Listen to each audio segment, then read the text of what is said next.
Well, my name is Guy Phethean.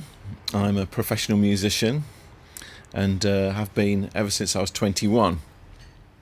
Originally from a family of pharmacists. Our family pharmacy dates back to 1908, and I think I was meant to take over the family business from my father, who took it over from his father, and who took it over from his father. But my passion and my heart has always been music. I started playing the piano with one hand when I was two. You know how most kids just bang at the piano. Well, I was actually picking out melodies with one finger when I was 2 years old, and then with two hands when I was four. And then I started playing the organ, like the Hammond organ, at about 8 years old. So music's always been in my heart. And although pharmacy is a nice lifestyle, I wasn't quite sure it was the right thing for me. So during school, I was in school bands, and I was quite fortunate in, I think, 1977 it was. I was babysitting for my sister and brother-in-law, and he used to sell scratch cards for Nottingham Forest.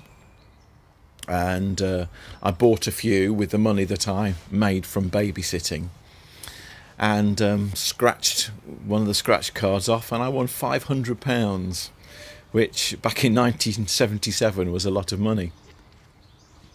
So that enabled me to buy my first keyboard, which was an ARP Odyssey. So I was, the go-to keyboard player because I had a synthesizer. All the school bands wanted me to play in their band. So I did a few school bands with my ARP Odyssey synthesizer, and also I was very interested in a cappella harmonies. So I got together with a few school friends and had an a cappella harmony quintet. And then after my A-levels and O-levels, I had to do the family thing. I went to university, Polytechnic. I went to Leicester Polytechnic to study pharmacy. Didn't do very well. Leicester was a bit of a boring place and not very musically inspiring, so I completely flunked all of my my exams. And during the summer holidays, my mum was looking through the Evening Post, and she saw an advert that said keyboard and synthesizer wizard wanted for club band. So she said, "Oh, why don't you go for this job? Go for the interview. Go for the job, and if you get it, you can do it through the summer as a summer job, and then you can go back to university to retake all your exams." So I went for the audition. The audition piece was "Let's Go Round Again" by the Average White Band, and played the song, met the guys in the band who I'm still friends with today, and got the gig. So that was great. Managed to get my first professional band, first professional wage, doing the working men's clubs up in the north, because I'm originally from Nottingham. So I used to do all the working men's clubs: Sheffield, Rotherham, Doncaster, the northeast. So I got the job, but I never went back to university. I've been a professional musician ever since. So it was a bit of a bittersweet thing for my mum, because she managed to get me the gig, but it also meant I never took over my family business, and that eventually got sold off. So that's how I started being a professional musician. And it was strange that my audition piece was "Let's Go Round Again" by the Average White Band, because only about 5 or 6 years ago I actually played the song with Hamish Stewart, who was the lead singer with the Average White Band, of course, who's now become quite a good friend, a very, very nice guy. Funny story that my bandmates always say about my first club band, and they still laugh about it to this day. We did all the rehearsals, had to learn all the songs. There was a few Status Quo and a few 80s songs, and so we learnt about 2 45-minute sets worth of material. And then it was time for the first gig. I don't actually remember where it was. I think it was in Bolton somewhere. So we all drove to the gig in the van, in the tatty old Transit with all the PA gear and everything in the back. And we arrived at the club, ready to set up and everything about 5:30, 6 o'clock or something. And I went straight into the dressing room and got changed into my stage gear. And the band and the roadie were getting the equipment in, and they walked in and they said to me, "What are you doing?" I said, "Well, I'm getting ready for the performance." I said, "Yeah, but you've got to help get the equipment in." I said, "But I'm a performer. You've got a roadie, haven't you? Doesn't the roadie do all of that?" And he said, "No, sorry, get your stage gear off, get your civvies on and come and help with the gear." So straight away my bubble was burst of the of the roar of the grease paint and the smell of the crowd. So I had to learn how to hump gear in, and that's what I had to do for my next 8, 9, 10 years of doing gigs in clubland. But it was a great grounding doing the clubs, and priceless to know about stagecraft and about the ethos of being a professional musician.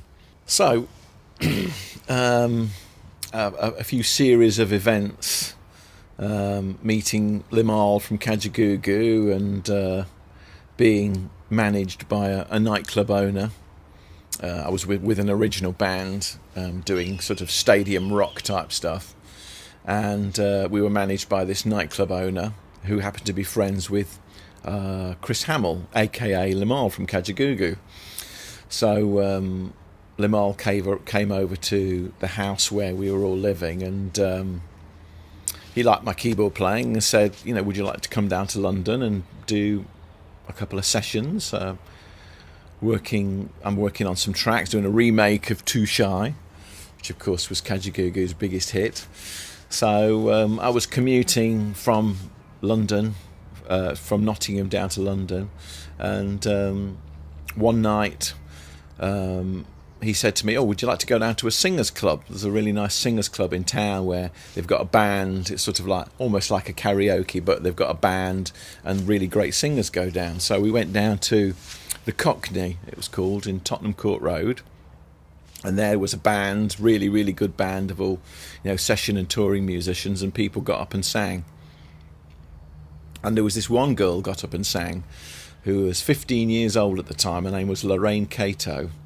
And at the time I'd just written a song which was very sort of Whitney Houston-esque, and she had a voice like it was a cross between Whitney Houston and Mariah Carey. So I, whilst I was there with Limal, I sidled up to her manager and said, "I've got a song that would be absolutely perfect for Lorraine if she'd like to do it." So we kept in touch. His name was Ian Walters, and we kept in touch. And I was then commuting not just to Limal's house from Nottingham, but also to Ian's house, which he lived in Croydon. And I wrote a song with Lorraine, and also did a bit of songwriting with her good friend Andrea Grant, who is now one of the Strictly singers. Great voice.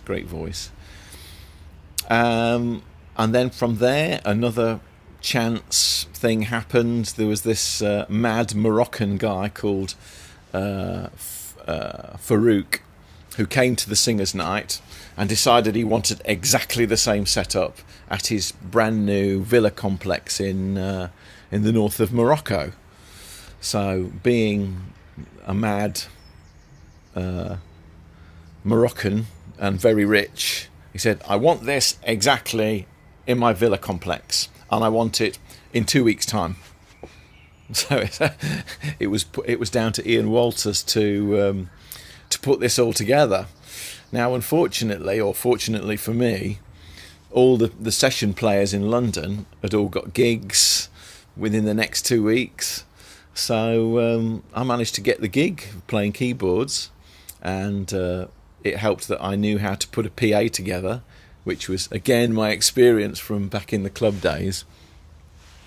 So I got the gig, and I was flown off to Morocco.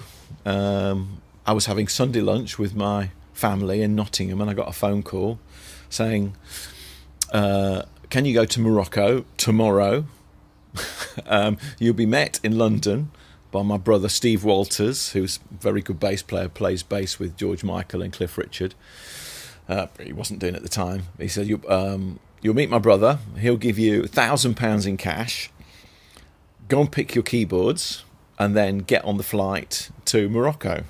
So I took the train the next morning from Nottingham down to St Pancras, met up with Steve Walters. Sure enough, we went to the Denmark Street. I bought a Korg M1 and a Yamaha SY55, I think. I took them with me, along with my case, to Heathrow. And in the afternoon, I was on the flight to Morocco. So loads of chance meetings led to this gig. And sure enough, there was this massive villa complex and a PA, which was basically in bits because the guy who supplied the PA tried to stiff Farouk, and Farouk didn't like that, and this guy disappeared. Where to? I don't know. So it was left for me to put the PA together, this massive 3,000 watt PA, in readiness for the band coming over in about a week's time.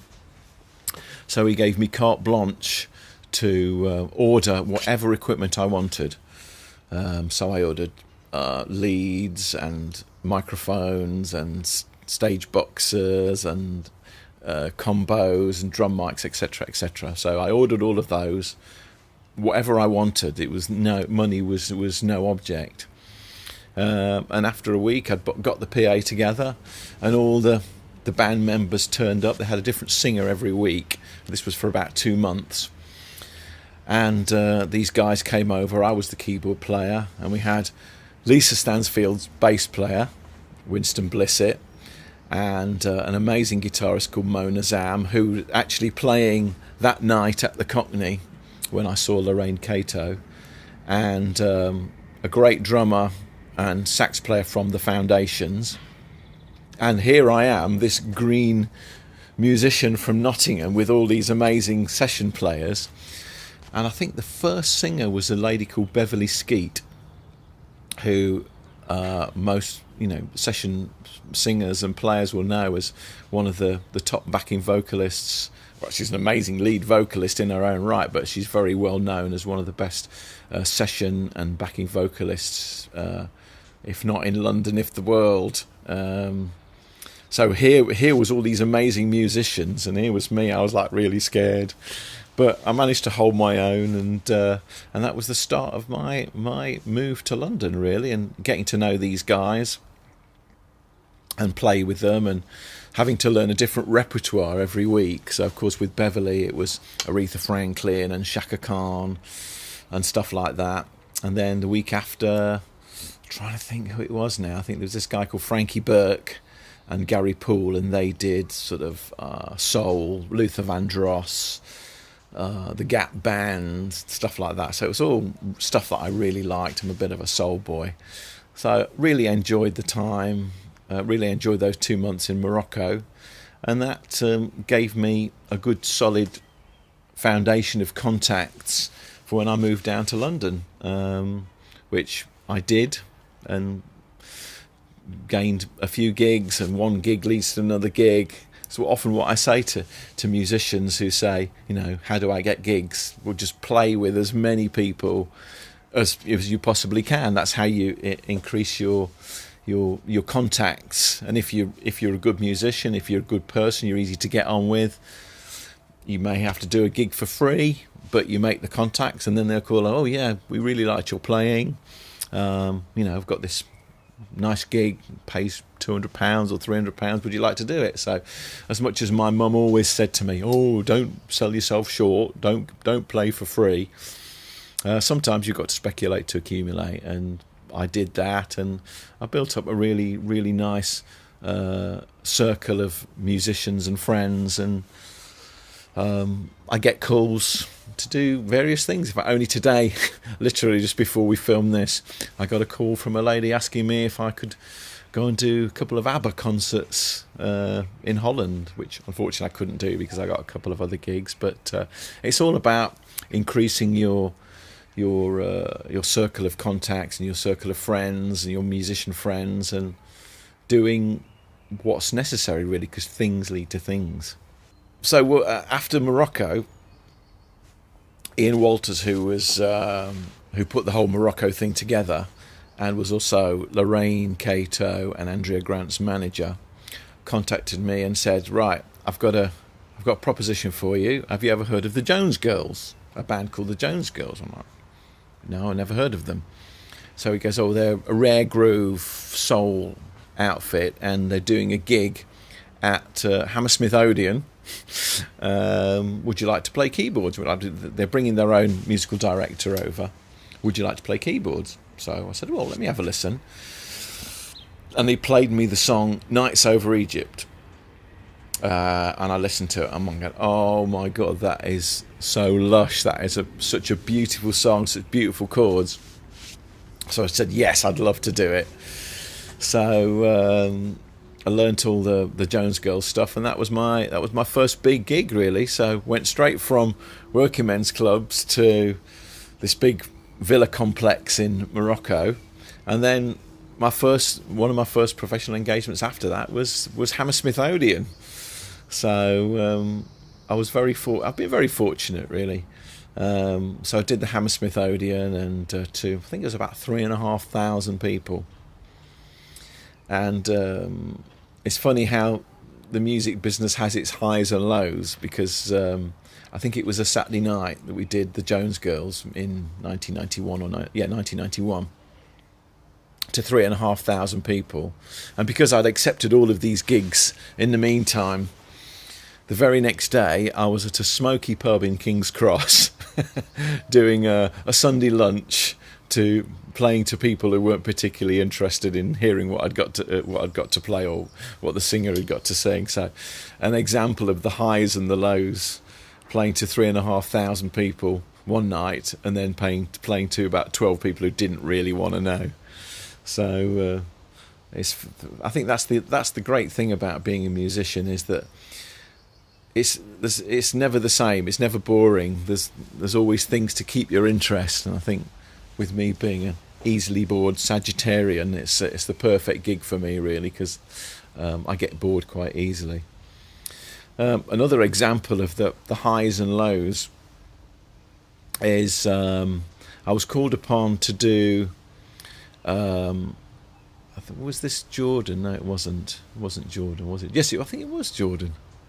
Where does? No, I'm trying to think now. Yeah, I think it was Jordan. I was talking about Morocco before. Sorry, yeah, Jordan.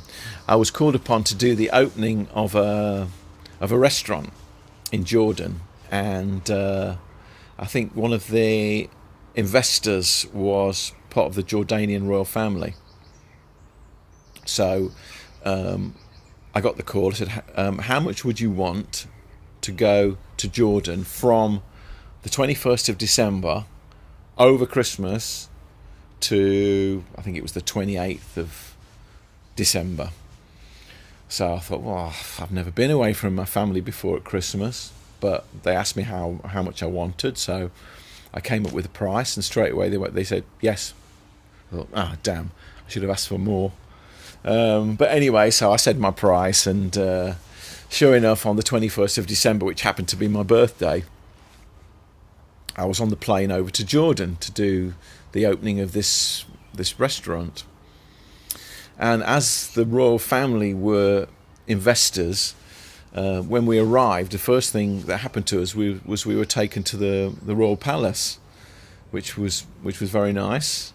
And I think it was King Hussein was the king at the time, and his son Abdullah was the crown prince. I might have got this wrong, so don't 100% quote me on this. But one of the queens, Queen Muna, who was living in the palace at the time, she found out that it was my birthday. And so she arranged a cake for me and insisted on dancing with me. There was some music later on in the evening, and she insisted on dancing with me. So on that particular birthday, I can't remember how old I was at the time, probably about 40, I danced with a queen. Don't think she was queen at the time, but she was queen before. So I danced with the queen and had a birthday cake made for me.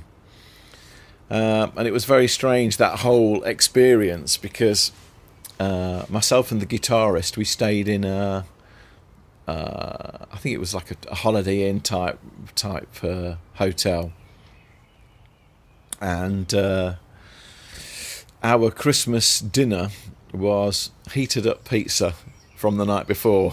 We just got this pizza from the restaurant on Christmas Eve, and we took it back with us. And so, because Christmas isn't really celebrated in Jordan, our Christmas dinner was heated up pizza from the night before. So again, from a high to a low. And I called up my family, and they were all sat around the table having the turkey, and my mum and dad were together, and my grandparents and my auntie and my sister and her kids and everything, and it sounded like they were having a great time. And I was there with my heated up pizza, and I'm thinking, I wish I was back with my family. And from that moment, I always swore that I would be with my family at Christmas, no matter what the fee was, unless it was something really ridiculous. But again, an example of the highs and the lows of being a professional musician. So airlines, a musician's bane, because often when we get called on to go abroad, guitarists will like to take their own guitars, and horn players obviously would like to take their own horns. Horns are a little bit easier, trumpets and stuff like that, because they can go in the hold quite easily. Bigger saxophones sometimes get a bit of hassle. And I think it all depends on how the check-in girl is feeling that day. If her cat died or whatever, then she's going to give you a hard time.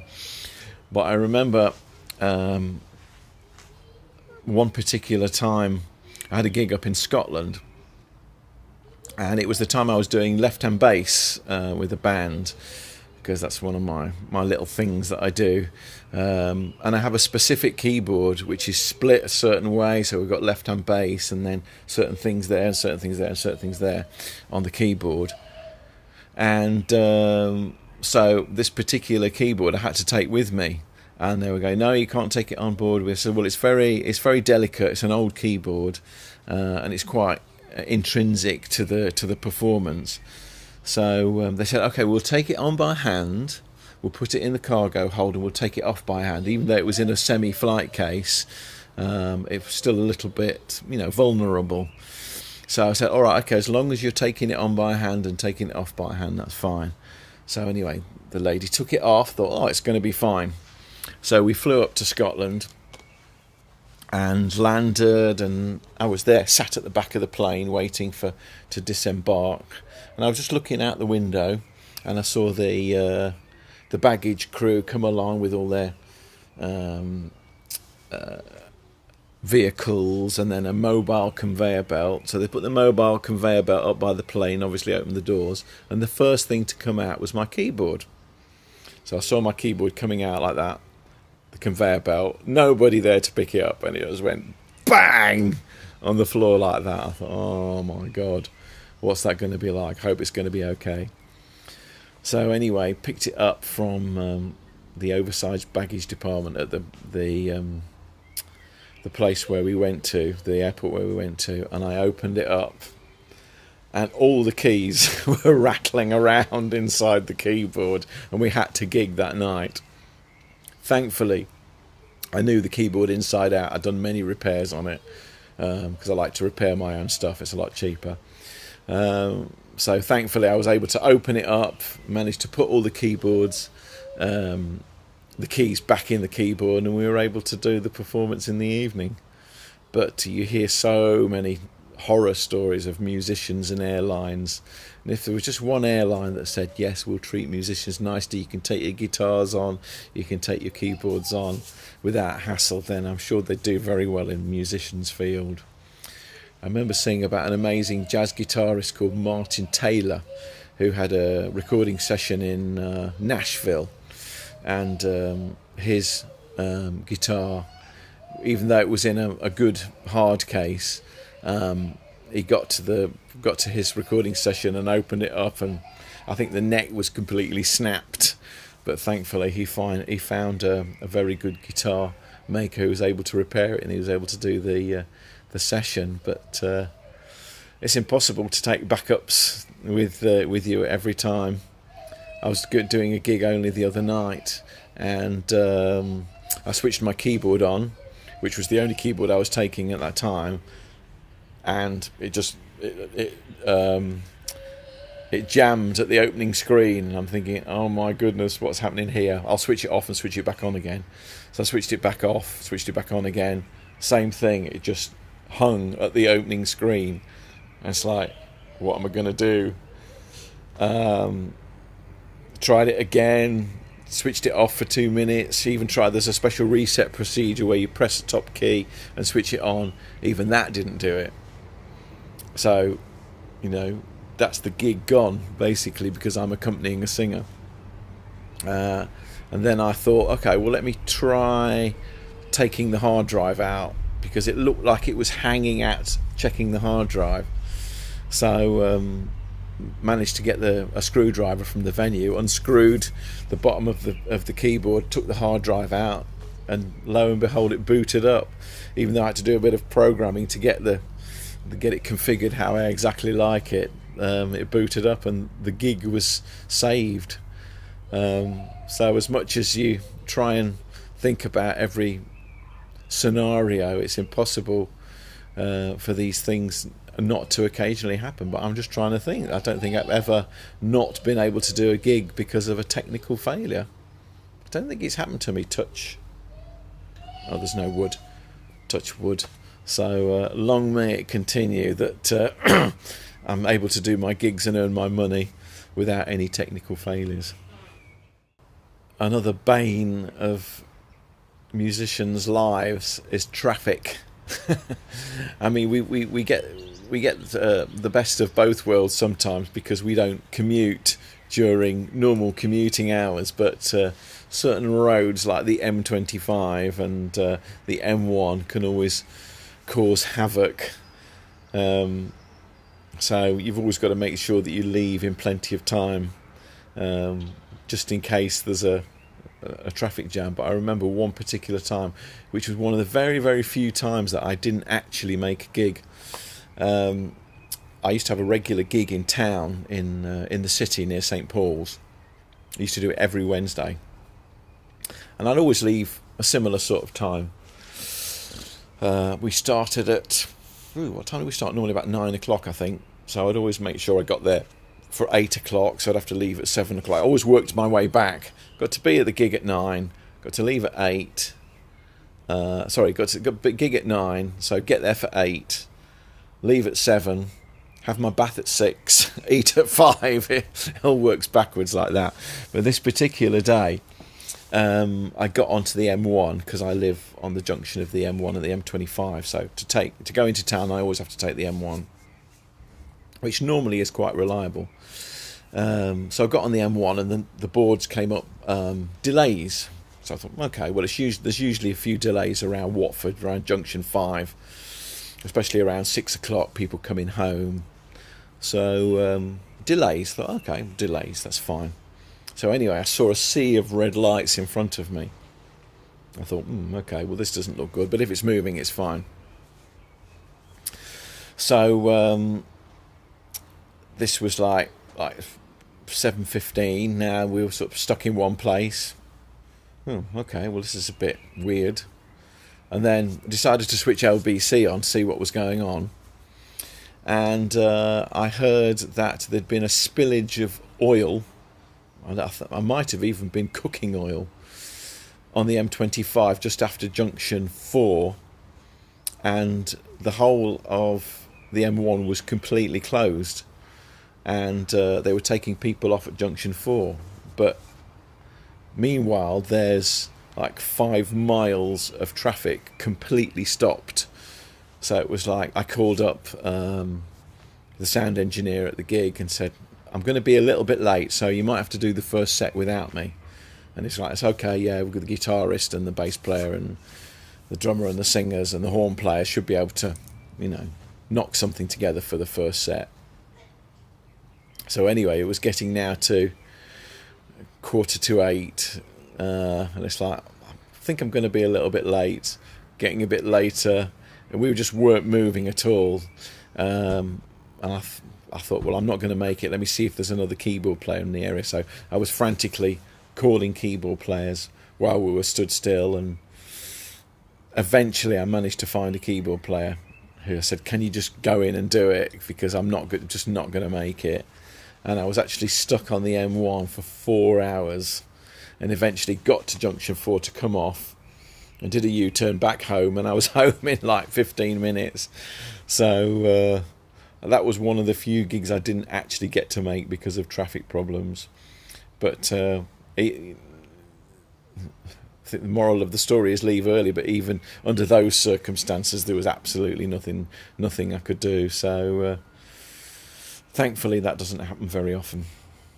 So I've been on telly a few times, and in the mid-90s I got a very nice call to do Wogan with Robert Palmer, and in the band was Guy Pratt, the bass player, who is it Pink Floyd he plays with, and he does a very, very, very good one-man sort of stand-up show talking about his life in the music business.